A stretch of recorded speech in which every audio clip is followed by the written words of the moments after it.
నమస్కారం శ్రీవార్త న్యూస్కి స్వాగతం. వ్యాపారవేత్త జగన్ వద్దు, ఆర్థికవేత్త చంద్రన్న ముద్దు అని టీడీపీ నాయకులు పవన్ కుమార్ రెడ్డి అన్నారు. నల్లచెరువు మండల కేంద్రంలో జరిగిన జయహో బీసీ సభలో ఆయన ముఖ్య అతిథిగా హాజరై టీడీపీ చేపట్టిన పలు అంశాలను ప్రజలకు వివరించారు.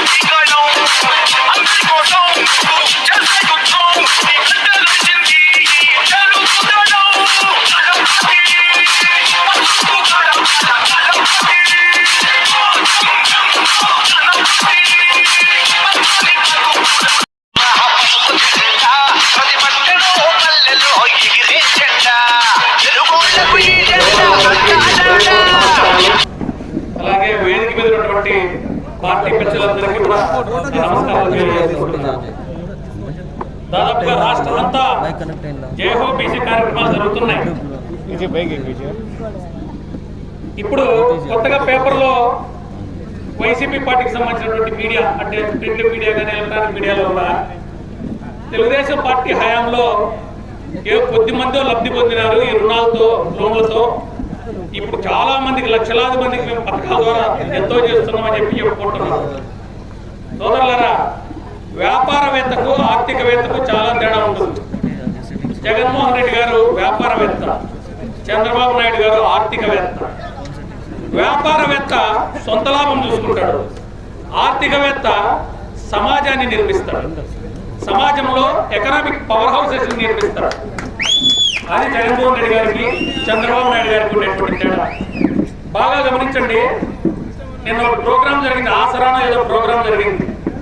ఆసరానో చేయూత ఏదో ఆసరా, వేలాదిగా మహిళల్ని, డ్వాక్రా మహిళలందరినీ పోగేసి అందరి ముందర అవి పంచిపెట్టినారు. నాకు అనిపించింది, టోటల్గా ఆడవాళ్ళందరినీ ఇక్కడ పెట్టారు. ఆడవాళ్ళకి ఏదో వాళ్ళ అకౌంట్లో పథకాలు వేస్తామంటున్నారు, దీన్ని నమ్ముకనే మేము సిద్ధమని ఆయన అంటున్నాడు అని చెప్పి అనిపించింది. మా ఇంటి ముందు ముస్లాం ఆయన పోతా ఉంటారు. ఆయన రోజు గంపలో జామకాయలు, ఆకుకూరు, లేకపోతే టమాటోకాయలు ఏవోటి పోయి టౌన్లోకి అమ్ముకొని వస్తుంది. నిన్న సాయంత్రం ఆయన మనం మాట్లాడేసి, ఏమ్మా నీకు కూడా వచ్చిందా, పోయింటివే తీసుకుంటే లెక్క అని. వచ్చింది సార్ అని. ఏమ్మా సంతోషమేనా, ఓటు ఎవరికి వేస్తావు, ఏం పరిస్థితి ఏమిటి? ఏం సంతోషం సార్, ఎన్ని పథకాలు అయితే అన్నా క్యాంటీన్కి సమానం సార్. నువ్వే చూస్తున్నావు, రోజు పొద్దున్నే మూటెత్తుకొని పోతాను, ఇవి అమ్ముకునే సాయంత్రం అయిపోతుంది. పొద్దున్నే టిఫను, మధ్యాహ్నం భోజనం, సాయంత్రం తినేసరికి 150 రూపాయలు నాకు ఖర్చు వస్తుంది. సంపాదించి 300, 150 రూపాయలు నా తిండికే పోతుంది. అన్నా క్యాంటీన్ అంటే 15 రూపాయలతో అయిపోతాండే సార్. ఆ లెక్కను లెక్కేస్తే ఆ అమ్మకు 2.5 లక్షలు ఖర్చు అవుతుంది ఈ 5 ఏళ్లలో. ఈ ఆసరా 5 ఏళ్ళ అమ్మకి ఇచ్చింటే 75,000 ఇచ్చింటారు కదా. సో అన్నా క్యాంటీన్కి ఈ పథకాలన్నీ దిగుతుంటాయి. రోడ్లో ఇప్పుడు మనం చూస్తే బజ్జీలు పట్టి పెట్టుకున్న వాళ్ళు, అరటి పండ్లు పట్టి పెట్టుకున్న వాళ్ళు, చిన్న చిన్న రోడ్డు ఇడ్లీ అమ్ముకునే వాళ్ళు వీళ్ళంతా ఉంటారు. ఇడ్లీ అమ్ముకునేందుకు వాళ్ళ ఇడ్లీలో తినొచ్చు, సమస్య కాదు. మిగతా వాళ్ళు కదిరిలో వ్యాపారం చేసుకునే వాళ్ళు, రోడ్ల మీద చేసుకునే వాళ్ళు 3 పూటలా తినాలంటే 150 రూపాయలు ఖర్చు అవుతుంది. ఇప్పుడు అన్నా క్యాంటీన్లో 5 రూపాయలు, 15 రూపాయలతో కడుపు నింపుకునేవాళ్ళు. సో ఇది ఎంత ఆర్థిక భారాన్ని వాళ్ళ మీద వేస్తుంది. ఇవాళ వాళ్ళు సిద్ధం అంటున్నారు, మనం కూడా సిద్ధంగా ఉండండి. ప్రతి ఇంటికి జగన్మోహన్ రెడ్డి బాకీ ఉన్నాడు, ప్రతి ఇంటికి జగన్మోహన్ రెడ్డి బాకీ ఉన్నాడు. స్టిక్కర్ వేసి మేము మీకు ఇంత ఇచ్చినామంటున్నారు, కాదు ఇంకా ఇవ్వాల్సింది ఉంది. ఎందుకంటే మన దగ్గర నుంచి లాక్కోండి చాలా ఉంది. కరెంటు బిల్లుల రూపంలో మందు 100 రూపాయల కోట్ల మీద పిక్కొట్టారు మన దగ్గర కదా, అవునా కదా? అదే 1,20,000 ఉంది. కరెంటు బిల్లులో పిక్కొట్టేది ఉంది. ఇట్లా ప్రతి దాంట్లోనూ మన విద్యార్థులు, ఇంటర్మీడియట్ విద్యార్థులు దాదాపు స్కూళ్ళన్నీ సొంత ఊర్లో ఉంటాయి. మధ్యాహ్న భోజనంలో ఇబ్బంది ఉంటే పిల్లోడు ఇంటికి వచ్చి తినిపోతాడు. కానీ ఇంటర్మీడియట్ మన ఊర్లో ఉండదు, పట్టణానికి వెళ్ళి చదువుకుంటూ ఉంటారు. పట్టణంలో చదువుకుంటే మధ్యాహ్నం భోజనం ప్రాబ్లం అవుతుందని చంద్రబాబు నాయుడు గారు ఈ మిడ్ డే మీల్స్ ఇంటర్ వాళ్ళకు కూడా అప్లై చేశారు. సార్ మద్య నిషేధం నిషేధించి ఇప్పుడు సార్ ఓట్లు అడిగేది జగన్మోహన్ రెడ్డి అధికారంలోకి వస్తారంటే ఇంటర్మీడియట్ మిడ్ డే మీల్స్ తీసేస్తారు. వాళ్ళు మళ్ళీ 60 రూపాయలు పెట్టినారు. అన్నా క్యాంటీన్ అంటే 5 రూపాయలు. 5 రూపాయలు సార్. ఇట్లా 5 రూపాయలు. ప్రతి చోట ఆర్థికంగా ఎంత భారం పడుతుంది ప్రతి కుటుంబం మీద అనేది మీరు తెలుసుకుంటే ఆయన మనకి ఎంత బాకీ ఉన్నాడనేది మనకు అర్థమవుతుంది. ఏం పర్వాలేదు, మనం కూడా సిద్ధంగా ఉండండి. తెస్తారు కట్టలు బాకీ చెల్లిస్తారు, మనకి తీసుకోండి. మనం రుణపడిన వ్యక్తులు ఉన్నారు ఇక్కడ. 20 సంవత్సరాలుగా ఇన్ని సర్వీసెస్ చేస్తూ తెలుగుదేశం పార్టీకి వెన్నెముకగా ఉన్నాడే కందుకుంట సార్. ఆయనకు మనం బీసీ సదస్సు అడుగుతున్నారు. కనుచూపు మీదలో ఇంత నాయకత్వ లక్షణాలు ఉన్నటువంటి మరొక బీసీ నాయకుడు మీకు కనిపిస్తున్నాడా? అది ఎందుకయ్యా? ఆయన ఓట్లు లేకుండా ప్రతిసారి దగా జరుగుతుంది. ఈసారి బలంగా ఆయన రుణం తీసుకోవాల్సిన అవసరం కూడా మనకు బాగా గమనించిన సోదరులారా, మనకు చంద్రబాబు నాయుడు గారి కాలంలో 4 లక్షల మంది వివిధ రకాలైన లోన్ల ద్వారా లబ్ధి పొంది కుటుంబాన్ని స్థిరపరచుకున్నారు. ఇప్పుడు వచ్చే ఈ స్కీములతో ఏ స్కీముతో కుటుంబాలు స్థిరపడవు. తిండి జరుగుతుందంటే కుటుంబాలు స్థిరపడాలంటే చంద్రబాబు నాయుడు గారు లాంటి ఆర్థికవేత్త కావాలి. చంద్రబాబు నాయుడు కాలంలో విదేశీ విద్య కింద 2000 మంది బీసీ విద్యార్థులు ఇప్పుడు ఫారిన్ లో చదువుకున్నారు. ఇప్పుడు అవకాశం మనకుందా? లేదు. ఫీజు రీయింబర్స్ కూడా పీజీ కోర్సెస్ ఫీజు రీయింబర్స్ ఉంది, ఇప్పుడు లేదు, తీసేశారు. అలాగే 340 రకాల పనిముట్లు చేతివృత్తుల వరకు పంపిణీ చేశారు. ఇప్పుడు ఏమైనా ఇస్తున్నారా? ఫార్మ్ ఇంప్లిమెంట్స్ కింద ట్రాక్టర్లు ఇచ్చినారు. ఇప్పుడు ఇస్తున్నారా? 10 మందికి 20 మందికి కల్పిస్తున్నారు. కొట్టుకొని రావండి, ఎవడోడు బలమైన లేడు దాన్ని ఇంట్లో పెట్టుకోవడం. సో ఈ విధమైన చేతి వృత్తుల వరకు చేయూత లభించిండేది చంద్రబాబు నాయుడు గారి కాలంలోనే. సంక్షేమ పథకాలన్నింటినీ చూసి మోసపోతుంది, వాటి వెనకాల నిగుడు అర్థం చాలా ఉంది. కాబట్టి సోదరులారా, ఏ రాష్ట్రమైనా బాగుండాలంటే తల్లి లాంటి లాలన, తండ్రి లాంటి భరోసా రెండూ ఉండాలి. ఒకటే ఉంటే సరిపోదు. తండ్రి లాంటి భరోసా, తల్లి లాంటి లాలన రెండూ కావాలంటే చంద్రబాబు నాయుడు గారిని ఓటేసి గెలిపించండి. మన రాష్ట్ర భవిష్యత్తును మీ చేతిలో ఉంది. మీ రాష్ట్ర భవిష్యత్తును పరిగెత్తించాలంటే కూడా చంద్రబాబు నాయుడు గారిని గెలిపించాల్సిన ఆవశ్యకత ఎంతైనా ఉంది. కాబట్టి ఈసారి చాలా జాగ్రత్తగా ఉండండి. వాళ్ళు సిద్ధం అంటున్నారు, యాత్ర సినిమాతో సిద్ధంగా ఉన్నారు. యాత్ర సినిమా చూపించి మరోసారి మైకం చూపించాలని చెప్పేసి ఇంకో పక్క రామ్ గోపాల్ వర్మతో సిద్ధంగా ఉన్నారు, తిట్టించి ఇంకో సినిమా తీర్చేది. ఇంకో పక్క శ్రీరెడ్డితో కూడా సిద్ధంగా ఉన్నారు, శ్రీరెడ్డితో కామెంట్లు కొట్టించేది. ఈ రకమైన అన్ని రకాలుగా సన్నద్ధంగా ఉన్నాం కాబట్టి సిద్ధం అంటున్నారు. మనం కూడా సిద్ధంగానే ఉన్నాం, మనకు కూడా అస్త్రాలు ఉన్నాయి. ఈసారి జాగ్రత్తతో ఉండి వాళ్ళ ప్లాన్లన్నింటినీ తిప్పికొట్టి ఒక్కొక్కరు 40 ఇన్ఫ్లుయెన్స్ చేసి ఓట్లు వేయించి చంద్రబాబు నాయుడు గారిని ముఖ్యమంత్రి చేసుకోవాల్సిన ఆవశ్యకత చాలా ఉంది. కాబట్టి ప్రతి ఒక్కరూ జాగ్రత్తగా ఉండి కార్యం నిర్వహిస్తారని ఆశిస్తూ జై తెలుగుదేశం, జై చంద్రబాబు. వచ్చి మేము కూర్చున్నామంటే దాంట్లో మేము పాల్గొనడం చాలా సంతోషకరమైన విషయం అని చెప్పేసి ఈ సందర్భంగా చేస్తున్నాము.